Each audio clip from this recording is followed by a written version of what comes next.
Today, on Be Something Wonderful, how turning within manifests it all. I am your host, Tom Kieran, and this is the Be Something Wonderful studio of higher consciousness, where we help you level up and become the best version of yourself. Creators, welcome back. Yesterday, I heard from one of my clients who went prodigal. And if you know scripture, or even if you don't, you've probably heard of the prodigal son, the parable by Jesus, right? There were two sons. One of the sons asked the father for all of his inheritance, and then he goes and blows the inheritance by partying and wasteful and loose living.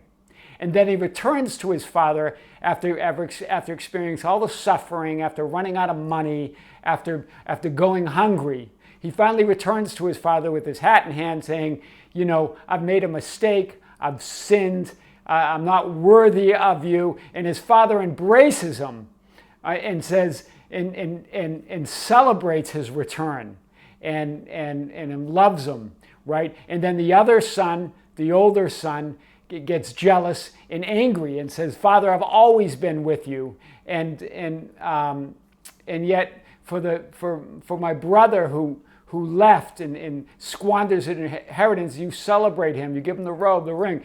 So this is the message that and then as God says to the other son, you've always been with me. What is mine has always been yours, right? The other son never experienced it, never left, just sat in his self-righteousness and judged others, right? So this is the story of the two sons. What's powerful about this story, we've talked about it before, but never the way we're going to hit it tonight. Because I don't care where you are on your spiritual journey, whether things are going great and you occasionally have a bad day, whether you feel like you're struggling and you're not getting anywhere manifesting what you want in your life, or whether you're not even on a spiritual journey, today's lesson is so powerful, it's for you. One of my clients, I'll call him Jack. Jack went prodigal, right? We were working together, and then he just, a big event happened in the 3D world that really triggered everything. And then he went on a downward spiral. He went out and blew. Remember, when we talk about the prodigal son blowing his inheritance, we're talking about the spiritual wealth. We're talking about that connection to God, connection to everything that you are, right? So that's what my client did. He basically went prodigal. And blew whatever connection he had or that he thought he had to that higher self, to that inner being, to that God power and wisdom within him, he blew. But now, so I've heard from him yesterday, and he said, Tom, I need help. I'm confused. I don't know what to do. I don't know where to turn, right? He's come back and he says, I'm listening. Hear this. I'm listening. He's ready. But then he's regretting the past. And he says, I wish I had done it earlier. He's condemning himself. So I want to unpack this because I'm welcoming Jack back. Because Jack now has seen the light, or he will see the light. And he's on his way to a life that he could never even have imagined. So let's unpack it. This is the big thing. And this really comes also, it's from Scripture, the parable of the prodigal son, but also from the teachings of Ernest Holmes in his science of mind. And this is what Holmes says as he talks about the story of the prodigal. God turns to us as we turn to him. Hear this. Isn't that wonderful? Just like the father when his son came home, right? It says that he was in a far-off country, but as he saw his son, as his son turned to him, he turned to his son and ran to him. God is there for you, Jack. We're ready. God's ready, right, to pick you up. It doesn't matter where you've been on your journey. Every moment is the perfect moment, right? As God turns to us, as we turn to him, that gives me goosebumps just saying that, right? And here's from the prodigal. So he got up, this is the prodigal son, after wasting his inheritance, and came to his father. But while he was still a long way off, his father saw him and felt compassion for him, and ran and embraced him and kissed him. This is, hear this. So the son, it says that he got up and came to his father. He rose in consciousness. He declared, assumed that the 3D world, it's not working, what's been happening. It can never provide for me what's within. So he went within. He rose in consciousness, went back to the Father. As soon as he turned to the Father turned to him and ran to meet him and embraced him. He didn't condemn him. He kissed him. He hugged him. He embraced him, right? And then this is what Matthew says. Go, it shall be done for you as you have believed. That's what Jesus is saying, that as soon as you turn to God, as soon as you turn to that power within and believe, God's there for you. It's done for you, right? God comes to us as we come to him. Ernest Holmes, God comes to us as we turn to him. Jack is now turning to that power within himself. He's come back. The prodigal has returned, and now God's turning to him and welcoming him back. That's powerful, right?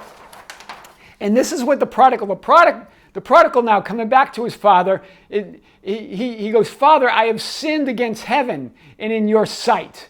I am no longer worthy to be called your son. He's condemning himself, right? And saying, I'm no longer worthy. He's sinned. Remember, sin means missing your mark or missing your ideal. Not imagining and being the person that you want to be. Not acquiring and assuming that you have that which you want to have. This is what he's saying. He sinned, right? But remember, Jesus talked about continual forgiveness again.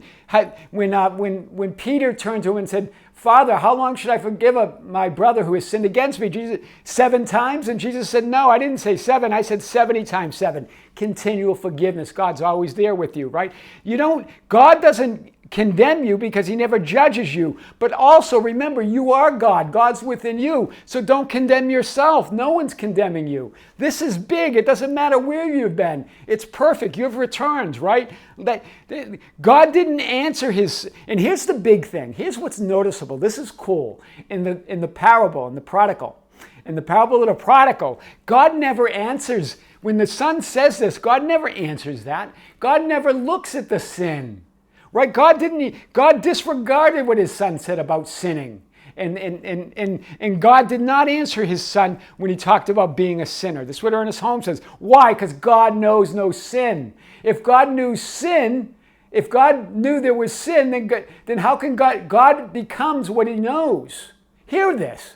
God becomes what he knows, and then he knows sin. Because someone asked me yesterday on the channel, Tom, when you say the idea of let everything all be okay, when someone is struggling to manifest their desire, and you say, let everything be okay, what do you mean by that? That's what I mean. See no sin. Don't see the struggle. Don't recognize any of it, because when you recognize it, you become it. You create that state. That's what I mean. When you say it's okay because you become it. You're God. That's why God sees no sin. This is huge, right? If God answered, he would be conscious of it. And so it would be a possibility in ultimate reality. There's no possibility for sin. There's no possibility for things being not okay. There's no possibility for you not having your desire. That's why I say it's okay. That's why I don't recognize it. I only see you with your desire. I only see Jack as Jack really is, right? That powerful creator living the life of his dreams. Jack's living it now, right? You will be, right? So Jack came back. You don't have to condemn yourself. No need to beat yourself up. You're back. God's embraced you, right? Bring out, and this is what they say in Luke, and this is what the father said, right? Bring out the best robe and put it on him, the prodigal son who has returned. Put a ring on his hand and sandals on his feet, and bring the fatted calf.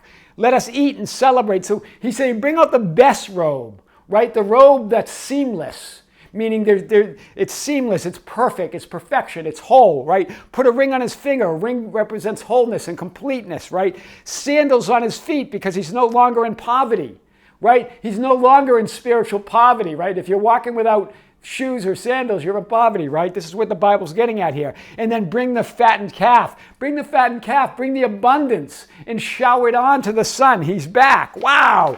And celebrate. Right? The best robe is seamless. The ring is without beginning or end. That's the wholeness. That's the state of complete unity now with God. Jack, you've returned. The ring is on your finger. The sandals are on your feet. You've got the best robe. You're back. Your ideal, your desired life. You're now moving and living in that unity of consciousness now. When you turned to God and through me saying, hey, I'm listening, I'm ready, that God immediately turned to you. And you're now in your desired life. You just need to catch up to it. And we're going to catch up to it, right? The fatted calf is abundance, an endless supply of God's love, spiritual riches, right? And remember, this is what the Father said when the Son returned. This son of mine was dead and has come to life again. Hear the wording here. He was dead and has come to life again. You've come back to yourself within. Come back to God. He was lost and he has been found. That's you, Jack. You're now found. But who found you? Yourself, that higher you, that God within you. Right? Wow, that's big. No matter how long a room may have been, this is from Ernest Holmes, may have been darkened, the entrance of light instantly illuminates it. That's the power we're talking about. It doesn't matter how long you've been gone. I don't care the details of what happened. You're back. And all that matters now is that the room now has light in it. Right? It doesn't matter how long the room was dark. Once there's light, and it instantly illuminates it. This is no process anymore. As soon as you turn to God, you're instantly illuminated. The light has been turned on. Now you just got to catch up with it within yourself, right? We are surrounded by many false conditions, but there is something within each, within which remember the real state, right? There is something within which remembers the real state. There's something within you that remembers who you really are. Right? Even though you're surrounded by all those false conditions, you will no longer see them. That's from Ernest Holmes, right? So we have the two sons, right? The two sons represent the duality in a 3D world, right? The higher consciousness and the lower consciousness, right? The good and the bad, right? The good and the evil. The possibility of experiencing evil, right? But remember, there is no possibility of ultimate reality. That's why God turns away. That's why I always say it's always okay. If you recognize it, if God recognized evil, God would become evil. Because God only becomes what God is conscious of being. That's why it's always okay. That's why it's always good. Be conscious of only that, right? God, conscious of, so the two sons, God, conscious of the self-knowing mind, that's the dual nature, and then the individualized you with freedom to choose. You're the individualized God with the freedom to choose, and you chose to go prodigal, but now you're back. Now you're back to that higher consciousness, right? The younger son went on a journey to a distant country, and there he squandered his estate with loose living. This is from the parable. That's that lower, the distant country means a lower state of consciousness, right? Squandering your resources, believing in the 3D world, getting caught up in the drama and the trauma of the 3D world. Right? And even one of you said, well, Tom, I had a really bad week and I didn't, and now I want to get back into my wish fulfilled. Does that mean I have to start all over? No, you just turn to God. Remember, when you move to that state, it doesn't mean that you'll have, all states of consciousness, they include all emotions. Right? So you might have a bad day within that desired state. That's okay. When you turn to God, God turns to you. Right? So a state of separation from God and source, right? That's what the prodigal was. It was a state of separation from who he really is. That's what the two sons represent. You feel separated and cut off from all your good. But now you're back and the good's within you, right? And so what else do we got here? So powerful. This is so powerful. This is from Ernest Holmes. It is simply impossible to feel separated from spirit without feeling lost and in want. Hear this.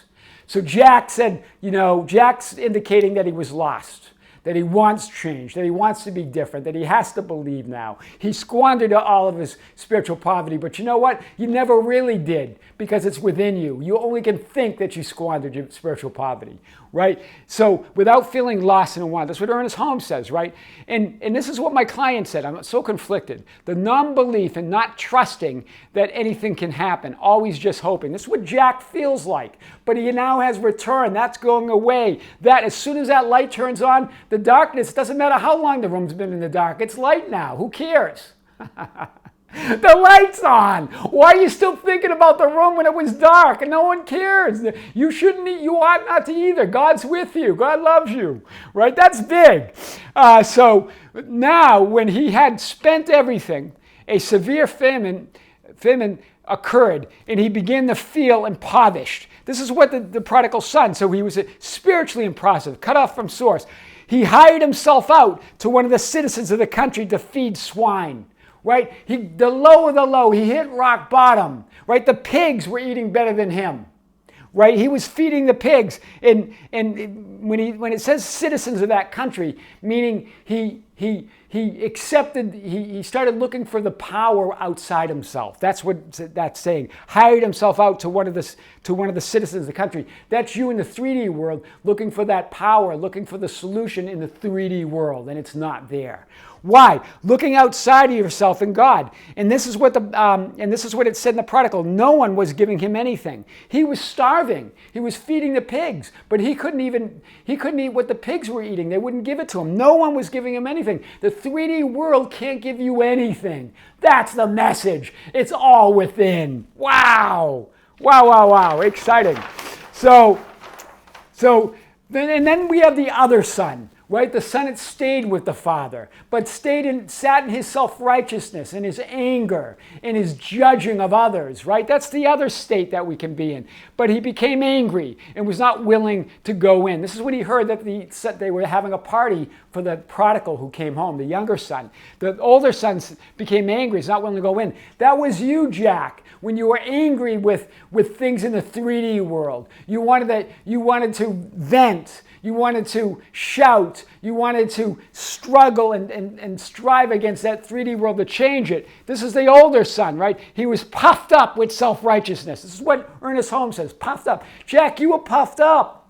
But now there's no longer. You're home now, right? But even then, God forgives you. God doesn't look at that stuff. God doesn't look at self-righteousness. If God looked at self-righteousness, God would become that. Right? So God doesn't see that. What does God say to the older son? Son, you've always been with me, and all that is mine is yours. Hear this, right? Son, you've always been with me. But he didn't see it. The older son didn't see it because he was so caught up in his self-righteousness, in his judging, in his anger. He didn't see the kingdom of heavens within, that all the spiritual riches are within him, that he had it the whole time. That's huge, right? That's you, Jack. Now you know, right? Living in the midst of the kingdom and didn't recognize it. The older son was living right there. Power has been within him the whole time, right? Living in the midst. So both sons missed the mark. Hear this. Both sons sinned or missed the mark, but God doesn't see sin, doesn't know sin. Right? So they were instantly forgiven by God. It doesn't matter where you are in your journey. God cannot do anything for us unless he does it through us. Hear that. That's the big message. And now Jack has come back as the lost prodigal. And now God's going to do it through him. When you turn to God, God turns to you. When you come to God, God comes to you. Wow, that's powerful, right? The 3D world of effects. Doesn't matter. You're now going to be connected to that higher, wiser you. So really, that's what we're talking about. That's how turning within gives you everything. I am your host, Tom Caron, and this is the Be Something Wonderful studio of Higher Consciousness, where we help you level up and become the best version of yourself. Don't forget to subscribe, hit the notification button, like and share our videos. That's how we get our message out. Hit us up on Facebook at Be Something Wonderful, on Instagram and Twitter at Tom Caron, our website at tomcaron.com, at BeSomethingWonderful.com, or write me anytime at info@BeSomethingWonderful.com. I would love to hear from you. Until next time, this is Tom with great love. See you soon.